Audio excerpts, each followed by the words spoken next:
It's so real. Vuélvete loco, don't stop now. Sigue el ritmo, I'll show you how. Fuego en el aire, burning high, feel the heat bajo el sky. Baila, baila, sin parar. Shake your body, shine like stars.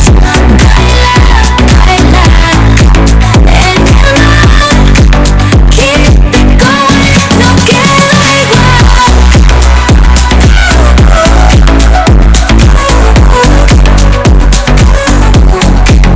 Luna llena, बहुत shining सुंदर down. Location है, तालाब है, यहाँ पर boating भी होता है, किसी भी कोई भी प्रकार का कोई भी पॉल्यूशन नहीं रहता।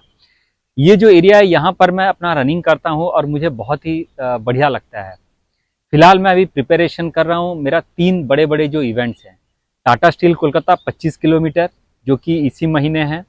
इसके बाद मेरा टाटा मुंबई मैराथन 42 किलोमीटर और उसके बाद टाटा अल्ट्रा मैराथन 50 किलोमीटर। ये जो तीनों इवेंट्स हैं ये बहुत ही बढ़िया इवेंट्स हैं, बहुत ही प्रेस्टिजियस इवेंट्स हैं, एम सर्टिफाइड रूट में होगा। इंडिया के जो सबसे बड़े बड़े इवेंट्स में ये तीनों इवेंट्स आते हैं। तो बहुत लोग इसमें आते हैं, हजारों के संख्या में इसमें पार्टिसिपेशन रहता है, इसमें एज कैटेगरी रहता है। जितने भी सीरियस रनर्स हैं ये सारे रनर्स आपको इन तीनों इवेंट्स में आपको दिखने को मिलेगा। कोलकाता का जो इवेंट है इसमें ज़्यादा दिन बचा नहीं है, इसमें और लगभग 15 से 16 दिन बचे हैं और इसमें मेरा 25 किलोमीटर का रन है। अगर आप इस मैराथन के लिए प्रिपरेशन कर रहे हैं दोस्तों, तो अभी और सिर्फ आपको 1 या 2 वीक बचे हैं जिसमें कि आपको लॉन्ग डिस्टेंस रन करना है। आपका जो वीकली माइलेज थोड़ा सा ज़्यादा रखिए ताकि आपका बहुत बढ़िया प्रदर्शन रहेगा। आप हमेशा याद रखें कि अगर आप 21 किलोमीटर के ऊपर जाते हैं तो आपको 2-3 चीज़ों के ऊपर काम करना पड़ेगा। सबसे पहला है वीकली डिस्टेंस, दूसरा हो गया जो वीक में जो सबसे लंबा रन है वो, और तीसरा हो गया आपका फ्यूलिंग, सप्लीमेंट, हाइड्रेशन, जूता। ये सारे बहुत इंपॉर्टेंट रोल प्ले करते हैं। तो आइए डिटेल में समझते हैं। सबसे पहला बात करते हैं वीकली डिस्टेंस का। अगर आप 21 किलोमीटर का तैयारी कर रहे हैं तो आपको कम से कम 50 से 60 किलोमीटर का डिस्टेंस तय करना पड़ेगा। अगर आप फुल मैराथन का डिस्टेंस करते हैं तो कम से कम 70, 80, 90 किलोमीटर का डिस्टेंस तय करना पड़ेगा। अगर आप एक एलीट लेवल पे हैं तो कम से कम आपको 100 के ऊपर का डिस्टेंस मेंटेन करना पड़ेगा। आप मुझे ये सवाल पूछ सकते हैं कि अगर हम कम डिस्टेंस करेंगे तो क्या हमारा मैराथन हो नहीं पाएगा? नहीं, बिल्कुल हो पाएगा। बट डिफरेंस ये है कि आपको जो डिस्टेंस है ये बहुत ज़्यादा लगेगा। आप जब फुल मैराथन करने जाएंगे तो आपका शरीर जो है यही कोई 22-23 डिग्री बहुत ही अच्छे से होगा, लेकिन उसके बाद का जो डिस्टेंस है ये आपको ऐसा फील होगा कि इतना टाइम मुझे लग क्यों रहा है, डिस्टेंस मेरा खत्म ही नहीं हो रहा है। तो ये जो थॉट है, ये जो फैटिग है, ये तभी आता है जब आपका इंड्योरेंस बना नहीं है। और आपका इंड्योरेंस तभी बनेगा जब आप लॉन्ग डिस्टेंस रन करेंगे, वीकली माइलेज बहुत ज़्यादा रखेंगे। आप अगर आपको कोई ट्रेनिंग प्लान फॉलो करना है तो आपको बहुत आराम से चैट जीपीटी जैसे एआई वेबसाइट्स में आपको बहुत आराम से आपको वर्कआउट मिल जाएंगे। इनफैक्ट आपको यूट्यूब में भी वर्कआउट मिल जाएंगे। लेकिन जो सबसे बड़ा डिफरेंस है दोस्तों, जिसके लिए आपको एक कोच हायर करना चाहिए, वो है आपका शरीर। ये जो चैट जीपीटी, यूट्यूब, गूगल, इसमें जो वर्कआउट होते हैं ये आपको कभी नहीं बताएंगे कि आपका शरीर के हिसाब से वर्कआउट।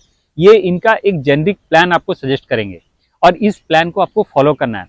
बट सबसे बड़ा सवाल है कि क्या आपका जो शरीर है ये अभी तैयार है ये वर्कआउट फॉलो करने के लिए? आपको फैटिग कैसा रहता है? आपका इवेंट के बाद किस तरीके से फील होता है? अगर आपको तैयार नहीं है, बॉडी अगर आपका तैयार नहीं है रेस्ट नेक्स्ट डे के लिए, तो उसमें आप क्या करते हैं? आपका फ्यूलिंग, हाइड्रेशन, ये सब क्या होना चाहिए? आपका हार्ट रेट जो हाई आता है इसको आप कैसे कम करेंगे?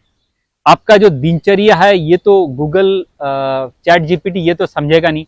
ये बस आपको एक मंडे से संडे का वर्कआउट दे रखा है और इसको आपको फॉलो करना है। लेकिन ये आप शायद 1, 2, 3 दिन फॉलो कर पाएंगे, उसके बाद मैं आपको गारंटी लिख के दे सकता हूं कि आप इसको फॉलो नहीं कर पाएंगे। इसके लिए आपको एक कोच चाहिए, एक कोई गाइडेंस चाहिए। मैं ये नहीं कहता कि आप मेरे साथ ट्रेनिंग करें, आप कहीं पर भी कोई भी कोच है उनके अंडर में काम करें, शरीर को अपना समझें और शरीर के हिसाब से वर्कआउट करें। आप देखेंगे कि इसमें आपका बहुत बढ़िया टाइमिंग आएगा।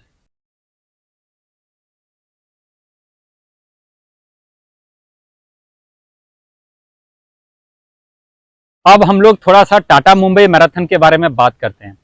टाटा मुंबई मैराथन दोस्तों बहुत बड़ा इवेंट है इंडिया में। ये एम सर्टिफाइड रेस है। ये वर्ल्ड के जितने भी बड़े इवेंट्स हैं इनमें से एक बहुत बड़ा इवेंट है, जिसमें कि हजारों के संख्या में लोग आते हैं। इवन अब बाहर के देशों से भी लोग इसमें आप देख सकते हैं। इसमें जो एमेच्योर एथलीट्स हैं, फन के लिए जो 5 किलोमीटर दौड़ते हैं, जिनको अपना रिकॉर्ड करना है पर्सनल बेस्ट टाइमिंग, जिनको वर्ल्ड मेजर में पार्टिसिपेट करना है और उसका जो क्वालिफाइंग टाइम है, इसके लिए जो पोडियम जीतना चाहते हैं, इनके लिए भी 5-5 कैटेगरी साल का कैटेगरी है। तो सब वर्ग के जो रनर्स हैं सबके लिए इसमें कुछ ना कुछ है, इसलिए ये बहुत ही बड़ा इवेंट रहता है। इसका जो रूट के बारे में मैं आपको बता देता हूँ। 42 किलोमीटर का जो रूट है दोस्तों, काफ़ी बढ़िया रूट है, लेकिन एट द सेम टाइम ये चैलेंजिंग है। ये काफ़ी ट्रिकी रूट है, जिसमें कि आपको एक स्ट्रेटेजी के तहत आपको रन करना पड़ेगा। कुछ जगह पर आपको फास्ट रन करने पड़ेंगे, कुछ जगह पर आपको स्लो रनिंग करने पड़ेंगे। मैं 2023 में इसमें पार्टिसिपेट किया था और मेरा इसमें 2 आवर्स 57 मिनट्स का टाइम आया था। मेरा बहुत ही बढ़िया इसमें टाइमिंग आया था और वो उस समय का मेरा पर्सनल बेस्ट टाइमिंग आया था। मैं इस साल भी टाटा मुंबई मैराथन करूंगा और इस साल मेरे साथ बहुत सारे लोग जुड़े हैं। इस बार मेरा टाटा मुंबई मैराथन में मेरा जो दूसरा प्रोग्राम सीरीज है ये समाप्त होगा और मैं इस मैराथन के साथ अपना जो प्रोग्राम का जो सीरीज है खत्म करूंगा और मुझे ये पता चलेगा कि मेरा एज कैटेगरी में मेरा क्या पोजीशन आया। इसके लिए कुछ विशेष तैयारी मैं कर रहा हूँ। मैं अभी फिलहाल कुछ दिनों से वीकली माइलेज अपना बढ़ाया हुआ हूँ। लगातार 3 वीक से मैं 100-100 किलोमीटर का डिस्टेंस कर रहा हूँ। मेरा लॉन्ग डिस्टेंस भी काफ़ी लंबा हो चुका है। मैं काफ़ी ज़्यादा टेम्पो वर्कआउट करता हूँ और फास्ट रिपीट्स करता हूँ। कुछ हिल रन भी ऐड कर रखा हूँ ताकि मुझे इसमें किसी भी तरीके का कोई भी सरप्राइज ना मिले। और सबसे ज़रूरी चीज़ हाइड्रेशन, फ्यूलिंग, सप्लीमेंट्स, ये बहुत ज़रूरी चीज़ है। आपको ये इंश्योर करना है कि 42 किलोमीटर में आपको बहुत अच्छी तरीके से हाइड्रेट होके आपको ये रेस एग्जीक्यूट करना है। देखिए 10 किलोमीटर, 21 किलोमीटर में आप किसी भी तरीके का अगर हाइड्रेशन आप फॉलो नहीं करते हैं तभी ये रेस फिनिश होगा। लेकिन 42 किलोमीटर का जो रेस है इसमें आपको विशेष ध्यान देना पड़ेगा अपने हाइड्रेशन, फ्यूलिंग, सप्लीमेंट्स के ऊपर। 42 किलोमीटर का डिस्टेंस यानी आपको कम से कम 5 से 6 घंटे रास्ते पे रनिंग करना पड़ेगा। तो इसलिए आपके शरीर में उतना एनर्जी होना चाहिए, उस तरीके का हाइड्रेशन होना चाहिए ताकि आपको कोई भी तरह का कोई भी इंजरी ना हो। इसका आपको विशेष ध्यान रखना पड़ेगा। तो जो सबसे बड़े बड़े जो कंपोनेंट्स हैं एक मैराथन के, यानी ट्रेनिंग, फ्यूलिंग एंड सप्लीमेंटेशन, आपका रेस पेस में जो एग्जीक्यूशन करेंगे यानी पेस हम बोल सकते हैं, उसको छोड़ के आपका रेस्ट, रिकवरी, स्ट्रेचिंग, उसके बाद हो गया स्ट्रेंथ वर्कआउट्स और लास्ट में बचते हैं आपके कपड़े, जूते, ये जो है। तो ये अलग अलग एरियाज हैं जिसमें कि आपको काम करना पड़ेगा। अभी फिलहाल मैं जो 100 किलोमीटर का डिस्टेंस कर रहा हूं दोस्तों, मैं उसमें थोड़ा सा आपको अप्रोच बता देता हूं। क्यों कर रहा हूं, कैसे कर रहा हूं, कब कर रहा हूं, कहां कर रहा हूं, ये सारा इन्फॉर्मेशन मैं थोड़ा सा आपको बता देता हूं। मेरे शरीर में 100 किलोमीटर जरूरी है क्योंकि मैं ऑलरेडी एक लेवल पे आ चुका हूं जहां की मुझे 70-80 किलोमीटर में मैं बहुत अच्छा टाइमिंग निकाल पाता हूं। पिछले कई सालों से मैं रनिंग कर रहा हूं, तो इस हिसाब से मेरा जो स्टेमिना है, एंड्योरेंस है, ये काफ़ी अच्छा है। मेरा जो VO2 मैक्स है ये 63 है, बहुत ही बढ़िया है। तो इसलिए मैं थोड़ा सा अभी उसको लेवल अप करना चाहता हूँ। पिछले कई महीनों से मैं जो वर्कआउट कर रहा हूँ इसका जो वीकली माइलेज रहता है मेरा जनरली 60-70, 55-60-70, ये मेरा बहुत ही बढ़िया वीकली माइलेज है और इसमें मैं बहुत अच्छा एक टाइमिंग अचीव कर पाता हूँ। लेकिन मेरा ये सोच है कि जब मैं फुल मैराथन करूंगा तो मैं थोड़ा सा अपने डिस्टेंस बढ़ाऊंगा और ये देखना चाहूंगा कि जब मैं लंबा डिस्टेंस करता हूँ वीक में या वीकली माइलेज रखता हूँ तो मेरा क्या परफॉर्मेंस आता है। तो इसलिए मैंने 100 किलोमीटर का डिस्टेंस चूज किया। 100 किलोमीटर यानी आपको हफ्ते में कम से कम डिपेंड करता है 5 से 6 बार आपको रनिंग करना पड़ेगा। आप 3 बार में भी कर सकते हैं, लेकिन 3 बार के लिए आपको एवरेज कम से कम 30-33 किलोमीटर का डिस्टेंस बैठता है। इसके बहुत अलग अलग कॉम्बिनेशंस होते हैं। मैं जब फर्स्ट टाइम जब अपना 100 किलोमीटर किया तो मैं वीक में 6 दिन दौड़ा। इसमें मैं इवनिंग में भी दौड़ता रहा और इसमें टोटल मिला के मेरा दिन में कम से कम यही अप्रोक्सीमेटली 15 किलोमीटर बना। दूसरा वीक में मेरा जो थीम था कि मैं 4 से 5 दिन दौड़ूंगा, लेकिन इसमें मैं 2 दिन रेस्ट लूंगा और 1-2 दिन मैं स्ट्रेंथ वर्कआउट ऐड करूंगा। तो ये कॉम्बिनेशन में भी मैं अपना दूसरा वीक दौड़ा। मुझे बहुत अच्छा इसमें फील हुआ। जैसे जैसे आप 100 किलोमीटर करते हैं दोस्तों, इसका मतलब ये कि आपको लगभग कम से कम 2-2 घंटे एवरेज के हिसाब से दिन में आपको देना पड़ेगा। 2 घंटा बहुत ज़्यादा होता है, क्योंकि अगर आप 2 घंटा देते हैं तो आपका जो बाकी का टाइम है, जो कि स्ट्रेंथ वर्कआउट में, जिम में, ऑफिस का काम है, फैमिली का टाइम है, ये सारे थोड़े से आपको मैनेज करना तकलीफ रहेगा। तो आप विशेष ध्यान रखें कि आपका ये सारे जितने भी एरियाज हैं, ये आपके वेल स्टेबिलाइज्ड हों, बैलेंस्ड हों, तभी जाके आप कर पाएंगे। ये मेरा फिलहाल तीसरा वीक चल रहा है 100 किलोमीटर का।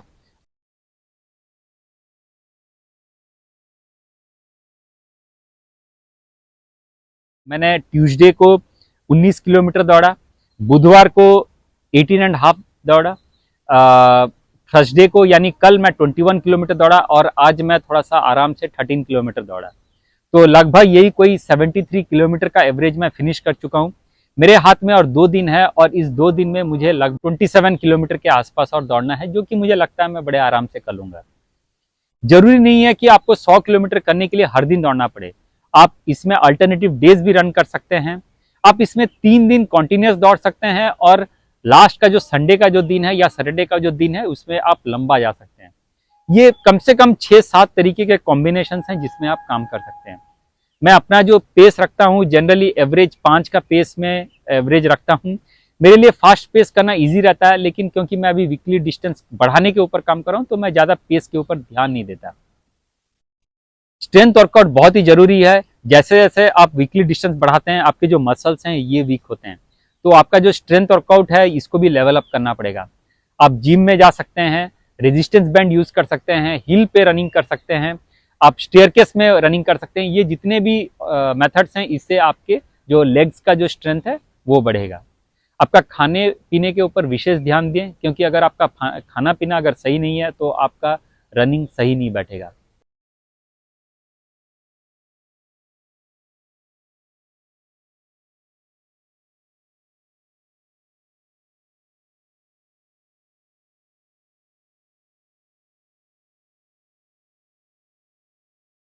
स्पीड रन्स जो होते हैं दोस्तों, स्पीड रन्स एक बहुत अच्छा कंपोनेंट है, बहुत बड़ा कंपोनेंट है आपका जो मैराथन का टाइमिंग इम्प्रूव करने में। आपको 3-4 तरीके के स्पीड वर्कआउट्स करने हैं। सबसे पहला 100 मीटर, 200 मीटर, 400 मीटर के छोटे छोटे रिपीट्स करने हैं, ताकि आपका स्पीड डेवलप हो। ये कम से कम हम 8 से 10-15 रिपीट्स आप करें, ताकि आपका जो स्पीड डेवलप हो, आपका एरोबिक कैपेसिटी बढ़े, आपका लंग का कैपेसिटी बढ़े, पैर आपका खुलना चालू होगा। ये हफ्ते में आप कम से कम 1 दिन कर सकते हैं। अगर आपका वेट बहुत ज़्यादा है तो आप विशेष ध्यान रखें, क्योंकि आपको इसमें इंजरी होने के बहुत ज़्यादा चांसेस हैं। 2-3 चीज़ों का आप ध्यान रखें। सबसे पहला ये है कि आपको ये रोड पे करना नहीं है, ये आप ग्राउंड पे करें, मड जो ट्रैक है उस पे करें, सिंथेटिक ट्रैक जो है स्टेडियम का उसमें आप करें। दूसरा चीज़ हो गया कि इसमें आपको जूता बहुत बढ़िया यूज़ करना है। आपका अगर जूता बहुत बढ़िया है तो आप रोड के ऊपर भी कर सकते हैं, लेकिन विशेष ध्यान रखें कि आपको ये बहुत ही इंजरी प्रोन ये वर्कआउट्स है, इसमें आपको इंजरी होने के बहुत ज़्यादा चांसेस हैं। दूसरा तरीके का जो स्पीड वर्कआउट है दोस्तों, ये टेम्पो वर्कआउट्स है, यानी आपको कम से कम 2 किलोमीटर, 4 किलोमीटर, 3 किलोमीटर, 5 किलोमीटर के रिपीट्स करने हैं, और ये भी थोड़ा सा हल्का सा पेस में, आपका जो मैराथन पेस है इसमें कर सकते हैं। आप हफ्ते में जो लॉन्ग रन करेंगे, यानी सैटरडे या संडे, जो कि आपका 20, 22, 25 किलोमीटर होगा, आप इसमें भी इंक्लूड कर सकते हैं।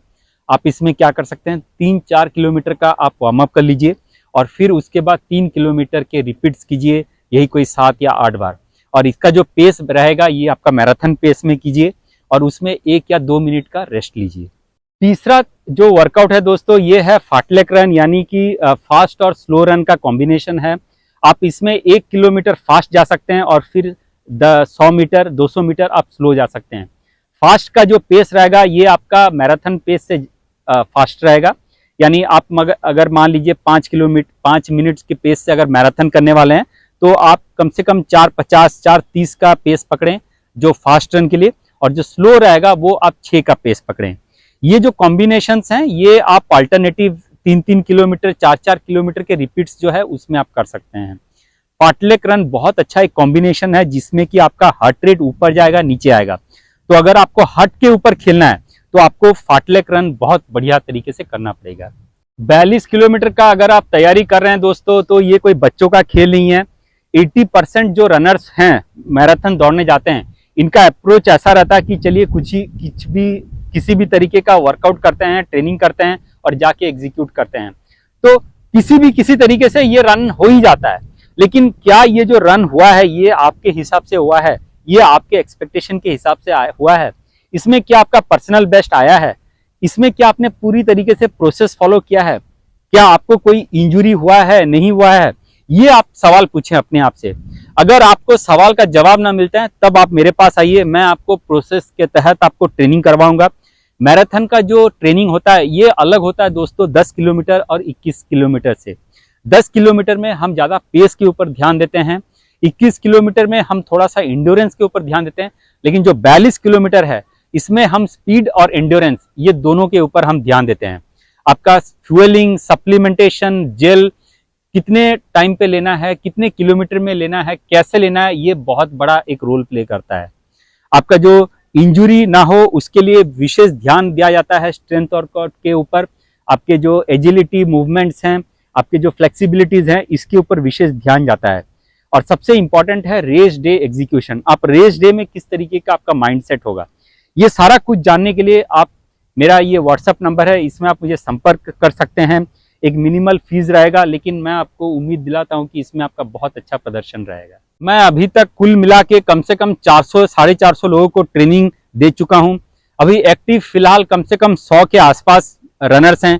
इनमें बहुत सारे जो हैं ये प्रोकेम का सीरीज कर रहे हैं, और इनमें से बहुत लोगों का अभी टाटा स्टील कोलकाता और टाटा मुंबई मैराथन 42 किलोमीटर का इवेंट होने वाला है। इनका एक टारगेट है, इनका जो टारगेट एक पेस है, टारगेट एक टाइम है, ये इंजुरी फ्री रनिंग करना चाहते हैं। इनको एक बहुत अच्छा एक्सपीरियंस चाहिए, इसीलिए ये ट्रेनिंग मेरे से ले रहे हैं। अगर आपको लगता है कि ये अगर आप सब कुछ अकेले कर पाएंगे तो आप कर सकते हैं, लेकिन अगर आपको लगता है कि इस जर्नी में आपको किसी का साथ चाहिए तो आप मेरे साथ जुड़ें। मैं आपको ये गारंटी दिलाता हूं कि आपका बहुत अच्छा एक्सपीरियंस रहेगा इन इवेंट्स में पार्टिसिपेट करने के लिए।